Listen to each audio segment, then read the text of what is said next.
नमस्कार, मी पंजाब डक. हा जो पाऊस आहे 7 तारखेला सगळीकडेच जाणार नाही.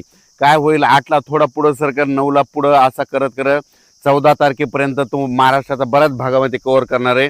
म्हणून हा अंदाज लक्षात घ्या. आज फक्त काय झालं, तळ कोकणातून ते पाऊस पुढं सरकारला आहे आणि आज रात्रीपर्यंत बऱ्याच भागामध्ये मग काय होईल, सातारा, सांगली, सोलापूर, कोल्हापूर, अहिल्यानगर, पुणे, त्याच्यानंतर इकडे बीड जिल्हा, लातूर जिल्हा, धाराशिव जिल्हा, मराठवाड्यापर्यंत आते मदाल मारण आणि इकडं थोडी उत्तर महाराष्ट्राकडे काही जिल्ह्याकडे जाईल.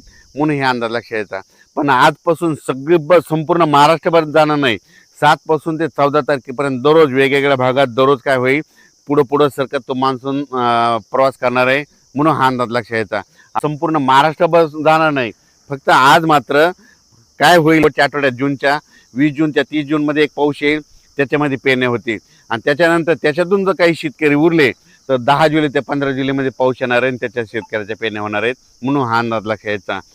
अचानक वातावरण बदल झाला. मान्सूनचा पाऊस आहे, तुम्हाला सांगतो की लातूर जिल्हा एक त्यांच्या पेरण्या लागतील, कारण की काल देखील खूप पडला आणि आणखीन तिकडे देखील आहे.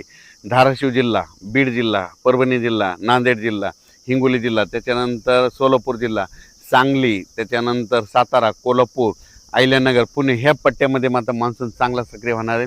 त्याच्यानंतर विदर्भात पण काय होणार आहे, यवतमाळ जिल्हा, वाशिम जिल्हा, त्याच्यानंतर वर्धा, नागपूर, भंडारा, गोंदिया, चंद्रपूर, अकोला, अमरावती, बुलढाणा ह्या पट्ट्यामध्ये चांगला हे मान्सूनचा पाऊस चांगला सुरुवात करणार नाही आणि यांच्या देखील मात्र पेरणीला चांगला योग येईल म्हणून हे देखील लक्षात येतं. काल देखील